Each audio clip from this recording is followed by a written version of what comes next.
Episode of our Defense AMA here at Capital Factory, coming straight to you from the Center for Defense Innovation.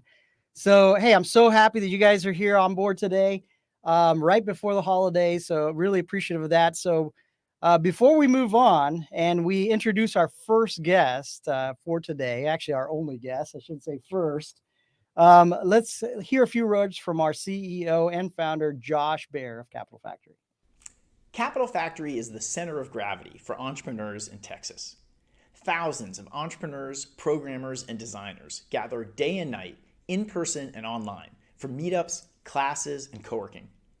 And with our team spread across the state in Austin, Dallas, Houston, and San Antonio, we meet all the best entrepreneurs in Texas and introduce them to the people that they need to meet most: investors, customers, and talent to grow their team.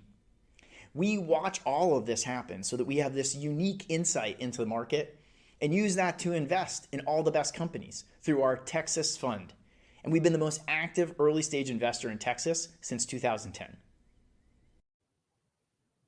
All right. Well, thank you, Josh. I appreciate those few words about Capital Factory. So now, without further ado, I want to introduce a good friend, colleague, and founder of Capital Factory, Patrick Hitchens from Fit Rankings. So he's going to be our honored guest today for our Defense AMA, and we're going to talk about just some of the history, the kind of the life cycle, the experiences that Pat you've had working through defense innovation. So I'm really super excited to have you today. Very, very excited. I know that you and I go way back. I think way back. In like 3 years back, right? Maybe even a little more. Excuse me. So super excited to have you in this episode of Defense AMA, because we're going to talk about some really important things. I think you can bring some really great, unique perspective, given the fact that you have been around the Capital Factory ecosystem and a founder for quite some time. So I think today's AMA, what we'd like to do is just show and share with our audience exactly those experiences you've had, like all the way from before you even knew defense was here, what happened, and let's just kind of talk through that and let the audience know what it takes to build the grit required to be successful as a defense dual use commercial company. So, hey man, I'd love to just hand over the mic to you and just tell us a little bit about yourself. Tell us how Fit Rankings came to be, and maybe some of those first hours of like what it was like to being a dual use company. Yeah, so I think we met originally because like AFWorks had just opened an office in the building. I was Capital Factory accelerator company and saw you guys moving in, and we had launched and had a successful commercial product, basically working with HEB Grocery, USA Triathlon, Under Armour, New Balance. So a lot of these companies that, were across the commercial space and had to do with health and fitness. But I saw you guys move in and I was like, hey, I've got to welcome them to the office building. So I went in. Yeah. So you mean you guys as an Air Force, you saw the Air Force move in, or AFWorks down in the lobby, right? Yeah, I saw y'all moving in. Okay. And I honestly was like, okay, how do I need to salute them? Do I say sir? Honestly, like at that time, I really had no idea, but I just kind of wanted to introduce myself and welcome y'all. So I went in there. I think I said some sirs, shook some hands, gave a demo of my tech, actually probably a week later. And I was just like, hey, we're basically using wearables and connected fitness for the enterprise. Is there an application here for the Air Force? And you guys said, maybe, maybe. Yeah. and talked about Cyber. Yeah. So yes, Cyber was kind of Okay. my entry point. Mhm. And you were really my go-to. Yeah. So I went to apply for the Cyber Yeah. phase 1 in actually fall of 2018. Mhm. And most of our conversations early on just revolved around me being concerned that I was going to go to jail. Right? Yeah, I remember that. I do remember that. That's crazy. It actually is funny. Just to clarify, everybody here in the audience, Am I so he the says only y'all. person I that used to was be. like worried about that? Yeah, I think you're one of a couple, but you definitely had the most worry about that. But just for the audience, just to let you guys know, remember when he says y'all, it's because I used to be on the AFWorks team, but now for the last 10 months now, I've been here vice president for federal defense programs at Capital Factory. So he and I, like I said, we go way back a little bit, but for sure, I remember that day. Like you kept coming back when we actually talked to you about the SBIR phase 1 and you were doing your first proposal. You were so concerned about, hey, saying the right things, putting the right things in the proposal because you thought you're going to go to jail. And I kept reiterating, dude, that you don't go to jail for proposing anything to the government. So it just really comes to, this is really interesting because I'm glad you bring that up, because a lot of small companies and entrepreneurs, they don't know that the product that they're developing could possibly be dual use. Sure. Right. In your case, you're making wearables, fit rankings, as an enterprise software solution to help make sure, and you correct me if I'm wrong, is make sure that the workforce inside the enterprise is healthy, right? Yeah. Healthy enough to just continue to take care of that workforce and understand where that fitness level is within their workforce, because there's a lot of positive things that come out of that. Can you tell us a little bit about some of the positive things that you can pick up on with your wearable and why fit rankings is great for enterprises? Yeah. So HEB being an example, we launched in 2015 at South by Southwest. At that time, I had no thought or idea that it would ever be used by the U.S. government. So one of our earliest customers, HEB Grocery, if you're here in Texas, you know them, you love them, you go there. And it's probably, I think it is actually one of the most beloved companies in the country. Absolutely.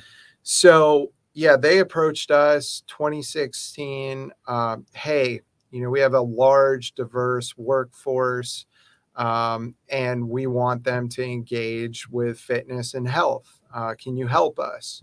So using our enterprise solution that connects to all wearables and apps and then has software tools on top of them to create challenges and community around this data, we created a custom solution for them that they've been using since then.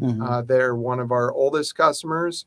And honestly, there's a lot of translation of what we're doing there to what we're trying to do now with the Air Force and the Space Force. That's awesome. So you went, it's pretty interesting, guys. So when we talk about dual use and, how Capital Factory and AFWorks and even Army Applications Lab, you don't have to be a defense company to actually find an intersection with a defense need or federal need.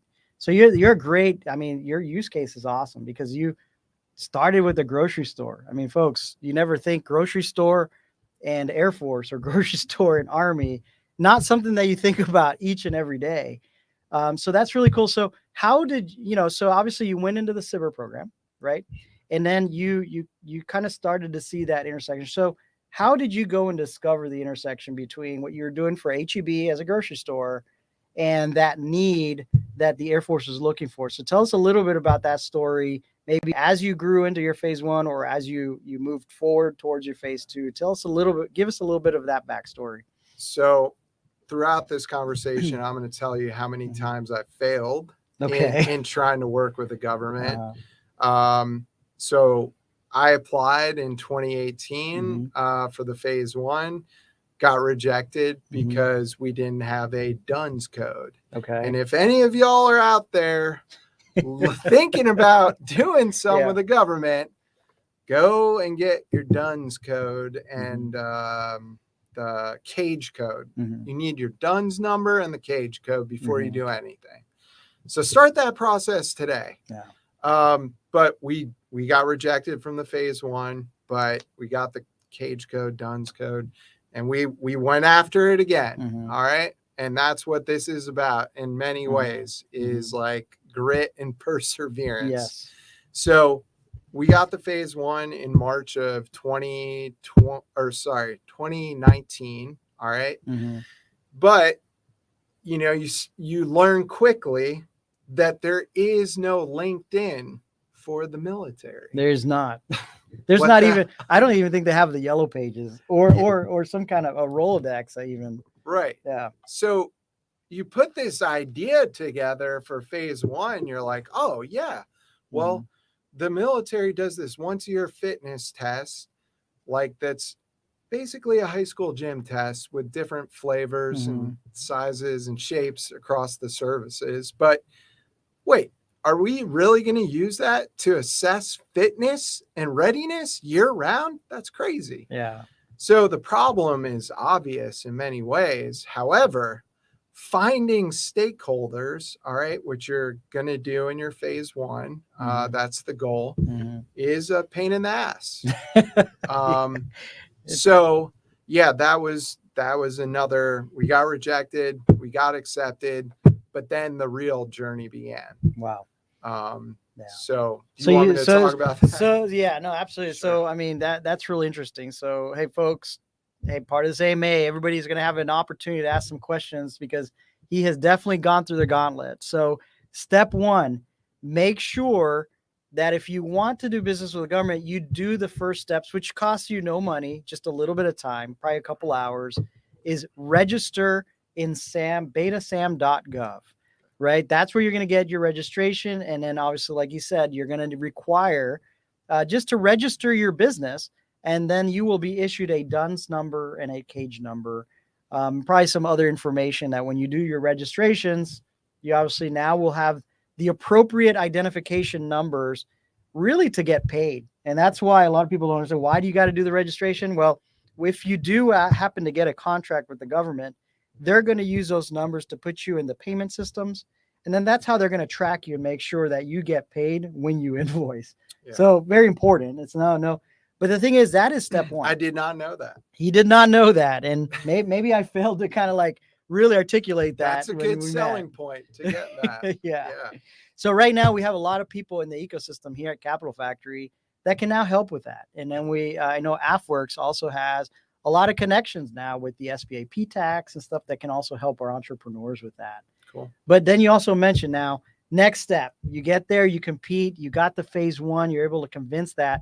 It's finding the champion. Now, did you do that out of pocket, or did that phase one afford you a little bit of resources to help connect you? And what was your journey at the time with AFWorks trying to make those connections? I know it was definitely hard, but give me some details behind that journey. Yeah. So I think, you look at the Air Force, they're pretty generous with the phase ones. They're going to give them out to a lot of people. So your odds are actually great as a startup to get that phase one. It's 50 grand, and there's pitch competitions with hundreds of other companies that are awarding you 10 grand. Yeah. The Air Force is giving out phase ones, and this isn't my words, it's theirs. To a lot of people, a lot of companies. So that's great. You should go for it. The odds are great. However, all right, you get the phase one, trying to find a stakeholder. I'll just be honest. I went to a ton of defense coworking meetups, right? I actually met two instrumental people during those. To Texas Defense Innovation Forum, which was started by Kevin Landtroop. Met him there. Also met Alex Goldberg somehow through that and through Capital Factory. Okay. And Alex, I've said this before, Stoiky. Yeah. Like He's he go was, by. yeah. I mean, he connected us to stakeholders that Mhm. were interested, and that made all the difference. But in addition to that, we tried LinkedIn. I Mhm. said military doesn't have a LinkedIn, Yeah. but I tried to find anyone I could Yeah. that was on LinkedIn Yeah. and reached out. And I got little to no traction that way. So for me at the time, it was to actually go to these events. And I know AFWorks has done a better job in creating these Spark Collider Sure. Yeah. events to try and create these, introductions. Yeah, no, and that's good. I mean, and yeah, your early experience on that. I mean, AFWorks had just started, so a lot of these connections were made. I mean, fast forward 3 years from now, like you said, AFWorks now has those collider events. They also very prevalent at Fed Supernova, South by Southwest, which is coming up. They'll probably have some kind of event going on there where they can make connections, and then they do these Cyber Phase Ones almost quarterly. It's about 3 or 4 times a year. So the great thing about this is, yes, it's difficult. However, new mechanisms are now in place, obviously, to help facilitate the founder, perhaps connect with some folks. Not a perfect science. And LinkedIn now that it's been 3 years, right? A lot more military folks are on LinkedIn and that are doing and working defense innovation that will probably like to respond, to certain things. So it's a growing ecosystem, folks. It's not perfected yet, but like Patrick said, I mean, but I will say Yeah, one thing about yeah, LinkedIn. yeah. I reached out to Chief Bass, Mm-hmm. who is, basically the number 2 in the Air Force. Yeah. Chief enlisted officer in the Air Force. Absolutely. And threw out a LinkedIn message to her, never expecting a response. Boom, got a response. And I briefed her about 3 times. I love it. Staying in touch since. Wow. So, hey, maybe at the lower levels, like folks aren't on LinkedIn, but I encourage you to take those shots. Yeah. Right. What does it take? A couple minutes to write a LinkedIn message. Yeah. So. Yeah, if you don't take shots on goal, you're never going to score, right? Yeah, that's good. So you took the shot with the second highest or the chief enlisted officer of the United States Air Force, and she responded. So that's actually a really good segue. So like once she responded, you started kind of creating that dialogue.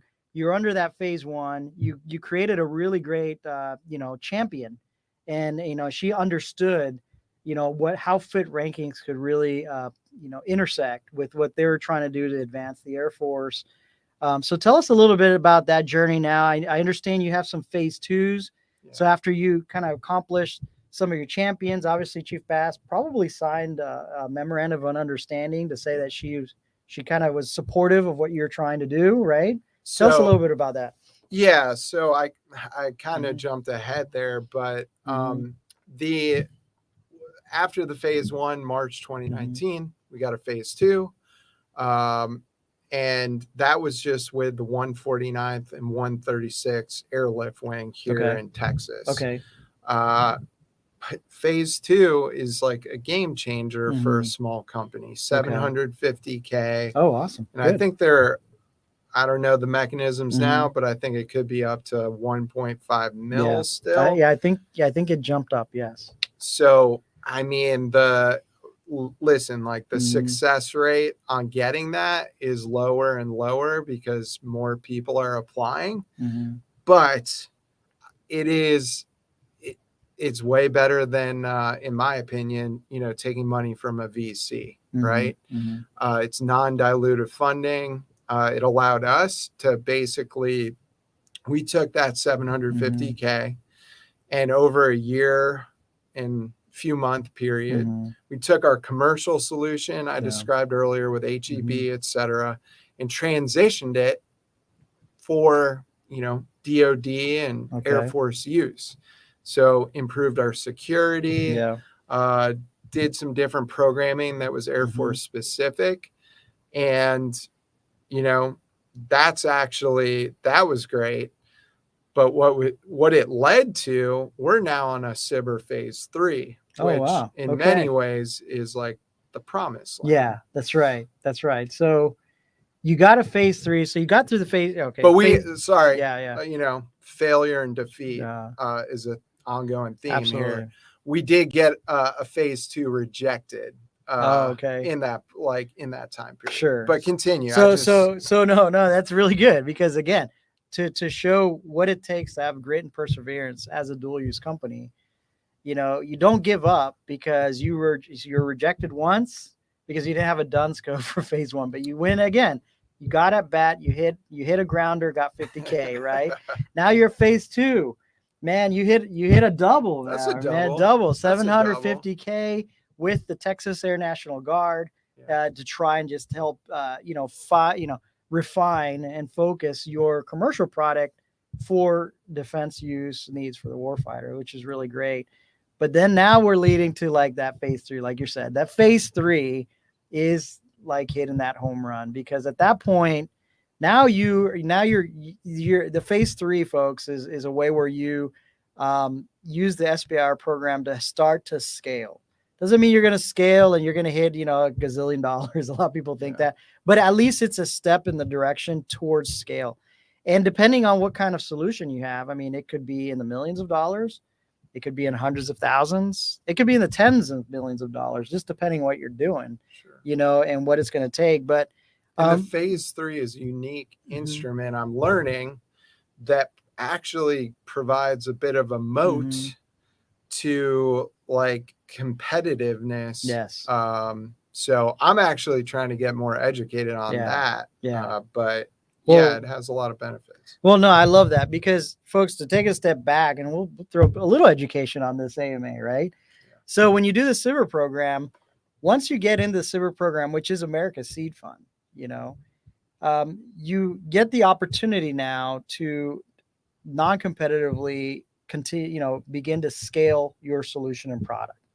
So ideally, if, step 1 is to create those relationships, phase 2, right, is to kind of start developing and refining your product to get in position to scale. And phase 3 is those scaling elements. Well, when you get to that phase 3 or beyond phase 3, I mean, you could do that ad nauseum with 100 different units that want your product, and you don't have to compete for that. It's a sole source because you've developed your product using non-dilutive capital. And for most part, the government, is not even contesting IP rights or anything like that. They just want to see you scale. To some degree, they do want to keep a little bit of their hand in because they're paying for some of the development. So it's not that it's completely hands off, but right now I know that they're working to say what makes sense for the government. The government doesn't have to own everything. Sure. Maybe certain things that they help finance, they could say, look, in times of war or in times of need, they have a right of first refusal, but that's not going to hamper your ability to scale your business. And that's something that's very important for folks to really understand.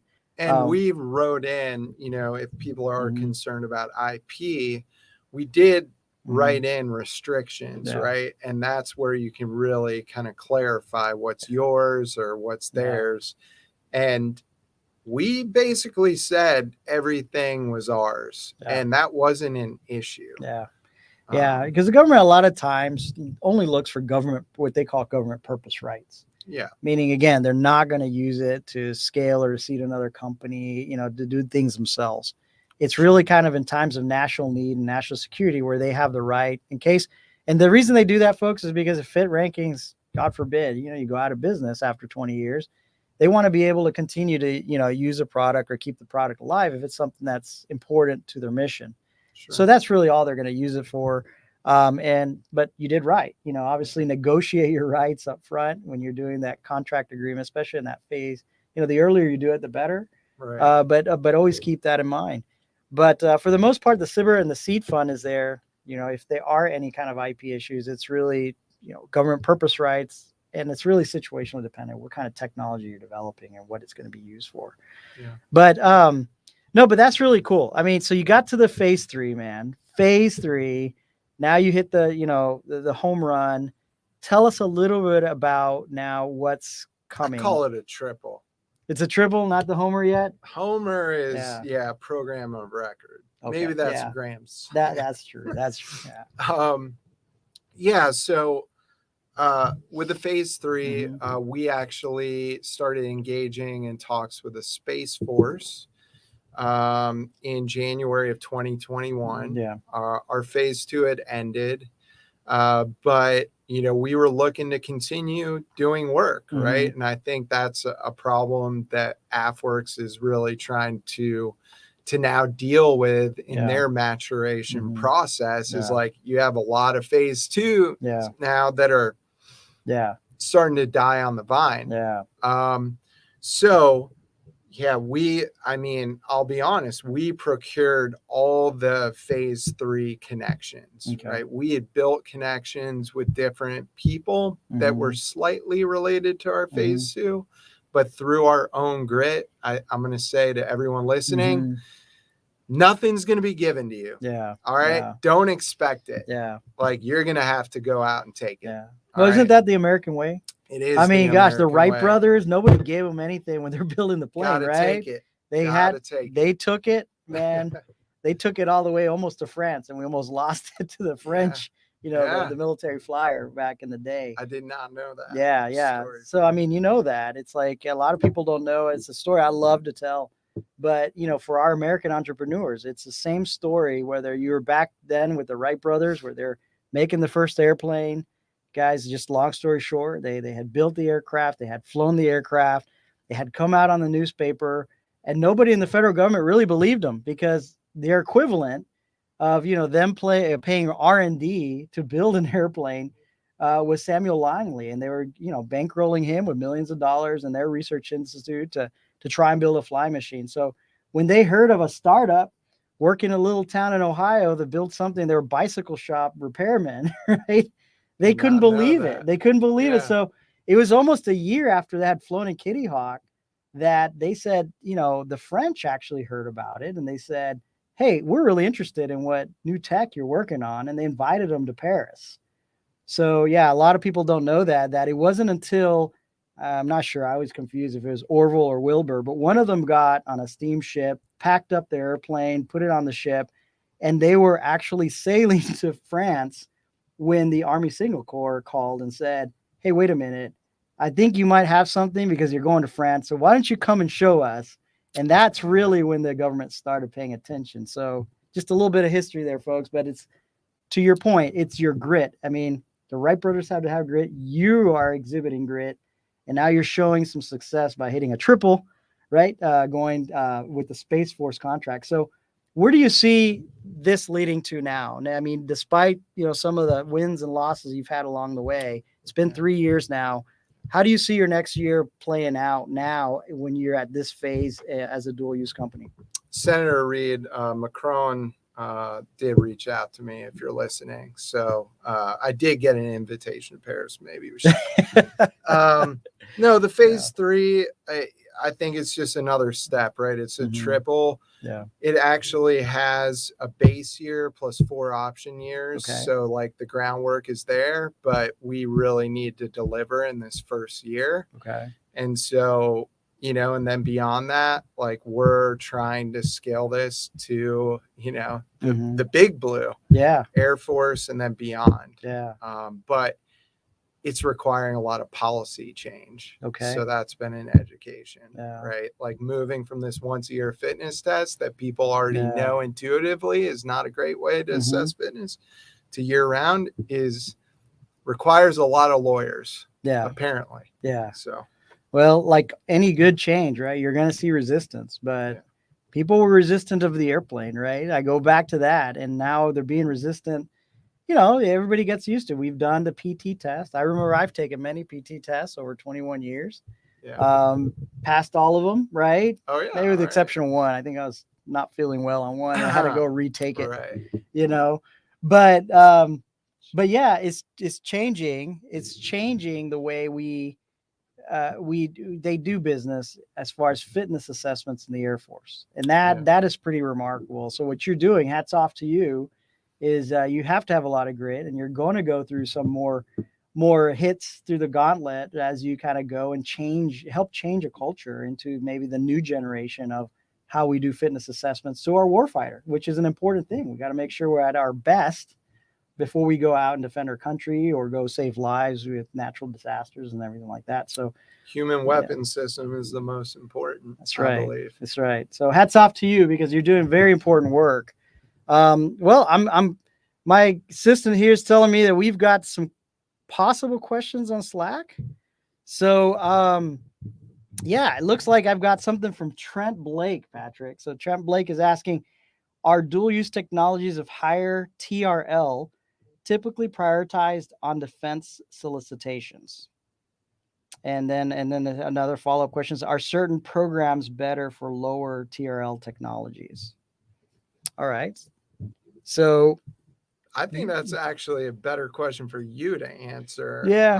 Our TRL, I guess, going in was probably like, I mean, maybe 5 or 6. Yeah. Like we have a working commercial product, but it's not like we use that phase 2 to move it into a higher TRL state with the government. Yeah. So I mean, and I wanted to get your point. That's why I kind of asked you to, but I could answer that question. I would say in the AFWorks program, I would say things with a little bit higher TRL level. I wouldn't say that they're prioritized, but they lend themselves better for dual use solutions, right? Because if they're dual use, you already have maybe some level of traction in the commercial industry, right? And that's what AFWorks is looking for. What is being used currently in commercial industry, even if it's still small at scale, but it's cutting edge so that they can take that solution and adapt it to use it for defense needs. So to some degree, if you're going through the AFWorks program, maybe having a little bit higher TRL, and if you're, rather than really at the very beginning of the TRL spectrum, you'll probably have a little bit better shot, I think, because now you're meeting the spirit of dual use a little bit better. And then adaptation, to your point, how do you adapt what you've already done to move it forward? And that's kind of how they found you. I mean, you were already selling to enterprises, to HEB, a very large enterprise. And then they saw something where let's not reinvent the wheel. Let's just piggyback off of what he already knows and does. And then move forward from there, develop it further, and then continue to scale it. So hopefully that answers that question. I don't think that if you come into a lower TRL level, you're going to really have a better priority.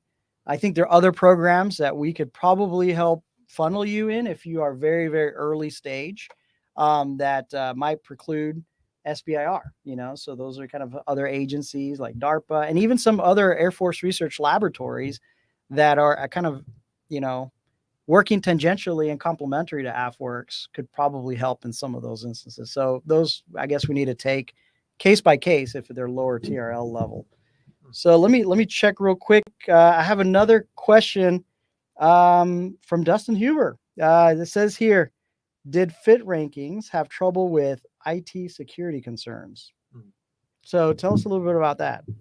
Yeah. So, I mean, on the commercial side, we actually had to adhere to a relatively high security standard. Like HEB's cyber team definitely gave us a good run through.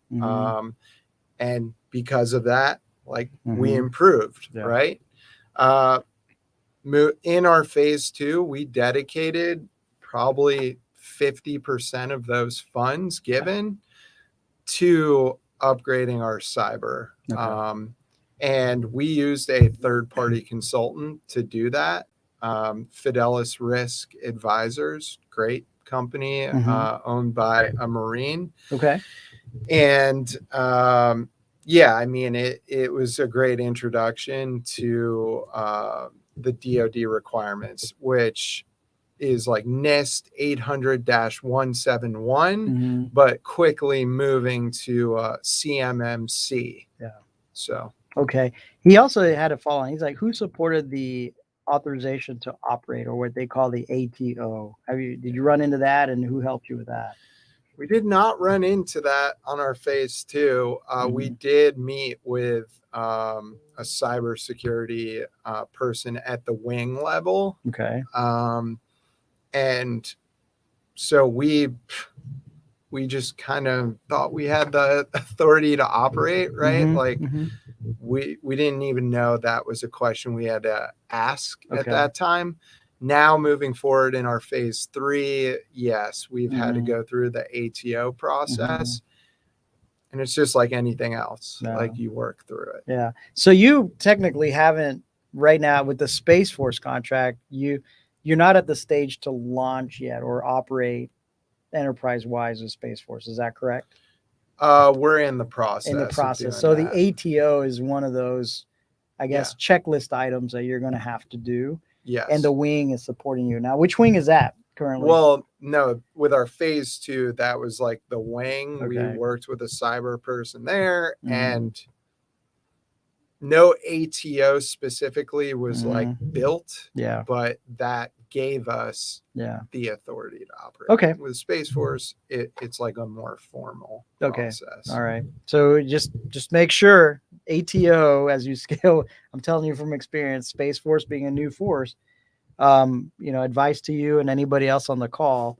Let's find out who that person is at the A6 level. Sure. At the Space Force. I'm not sure. If they Yeah, call we it, already yeah. have all that Yeah, going. We're good. good. But yeah, I think I don't know, maybe that wasn't a necessary thing during our Yeah. phase 2 because truthfully, AFWorks was still building the plane as it took off from the runway. Okay. All right. Well, great question. Definitely great question from Dustin. Yeah. So yeah, I personally have seen, ATO is kind of a big thing. Like if you're going to put any kind of software on the Air Force network or any network. I think that's probably it. We Yeah. didn't operate on a government network. Okay. So that could be the difference. There you go. That's because that's just from my time doing the contracts out at Air Force. It's like anytime you procure any software or software as a service, if it's going to touch the Air Force network, you need again, authority to operate on the network. Yeah. But if you're outside the network, there's, again, other ways to kind of work around doing that. And since you guys are just doing your own network through your wearables, right?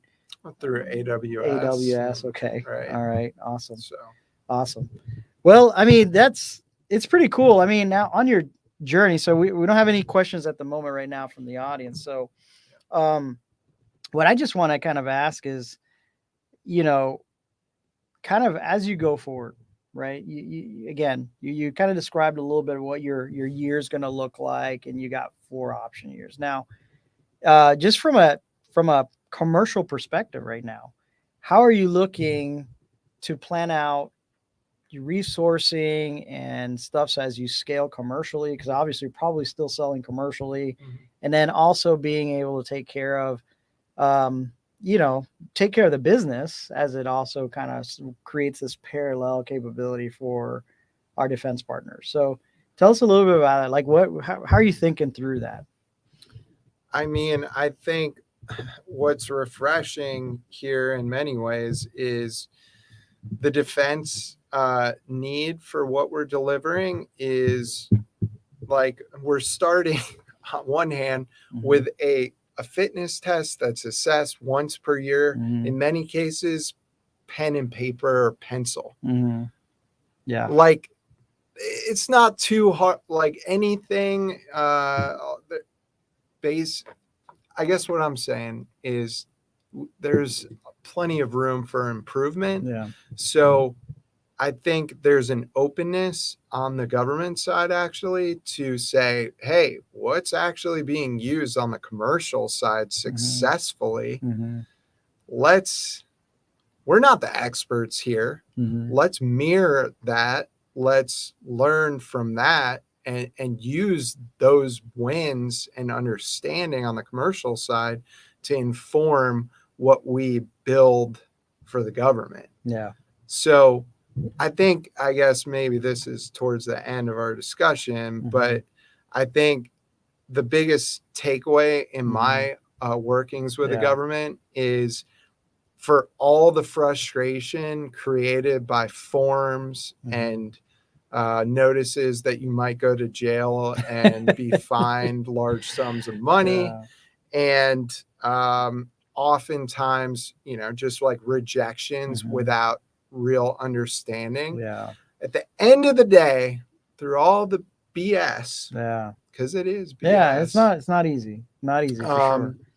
It's people Mhm. that work at the government, just like on the commercial side. Yeah. And you can talk to them Mhm. and you can call them and they understand where you're coming from, Mhm. right? So I think the biggest thing is for all startups to consider is that like it all starts with a human connection, right? I Yeah. walked into that AFWorks office, I introduced myself, Mhm. and here I am today, phase 3. I was up at the Pentagon meeting with Chief Toberman Mhm. and talked to him for an hour and a half, right? In Yeah. his office, and he's like a Milwaukee Brewers fan, Mhm. which, you know, too bad for him. Go Cubs. But at the end of the day, it's people, right? Yeah. Fellow Americans Sure. working to make our country, you know, continue Mhm. to be the preeminent superpower into the future and really, you know, manage a lot of risks, Yeah. right? Yeah. So it's a collective effort, right? Yeah. And it's been awesome. Like I would go out. Out of all our customers, I love the people at HEB and Under Armour. I would choose the government folks as the first people I'd want to go get a beer with. Wow. Right? They got a sense of humor. They've been through some difficult stuff. Yeah. So I encourage all companies to work, you know, with the military. Wow, that's awesome. I mean, I really appreciate you, Patrick. I mean, you and Fit Rankings, you guys are great Americans, right? Because you've decided to run the gauntlet. You've taken your hits. You've made it through, and you know now you're part of the American story. You know, you're just right up there along, and very soon along. Like I know Wright brothers and airplanes are different than Fit Rankings, but the difference is like you guys had the courage, right, to do something different, to really press on the status quo, and really bring a change and a difference that could really help define the future. You know, so to me, it's like that's what defines a patriot. That's what defines the American entrepreneur, which there's none like in the world. You know, like an American entrepreneur. And you know what? Keep the fight, man, because I think a lot of great things are coming. Hopefully, we can see a scale to the Department of the Air Force, the Army, the Navy, Marine Corps, and also Space Force. That would be a super awesome story to hear maybe in a couple years. But I do want to appreciate you, man, especially right here, right before the holidays. I know you're super busy, and just taking the hits for everybody else and then sharing with our audience what it takes, and just hopefully encouraging them that if they're kind of in one of those ruts right now, don't give up. Don't give up. I promise you, because you know the gold is at the end of that rainbow. It can happen, and the government is a great customer, just like Patrick is stating here. So, anyways, with that, what I would like to do, let me see. I got one more thing that jumped on here. Well, I was about to close, but we got one more question. You got time for Sure. one more All right, question? let's do it. All right, all right. So Dustin Huber also asked, "Hey, can Patrick talk about how Fit Rankings works with the U.S. government to ensure that they are executing the cyber contracts, and does that have a TPOC as a central point of contact?" And the TPOC, obviously, you know, is technical point of contact that you probably have. So, talk a little bit about that. Again, how do you work to ensure that you know things are going right with your contract? Who do you work with? Um, yeah, I don't totally understand the question, but I'm gonna try and answer Yeah. it. Right, like your TPOC during any phase of cyber or beyond is like your go-to. Is your go-to person, right? Right, Yeah. like my TPOC. Yeah.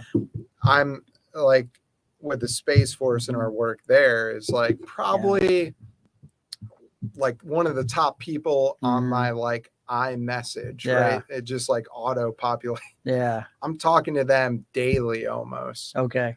which was like a little bit different than our phase 2. It was weekly, but obviously, if you want something to be successful, you got to stay tight. And there's got to be a lot of collaboration. Yes. So Yes.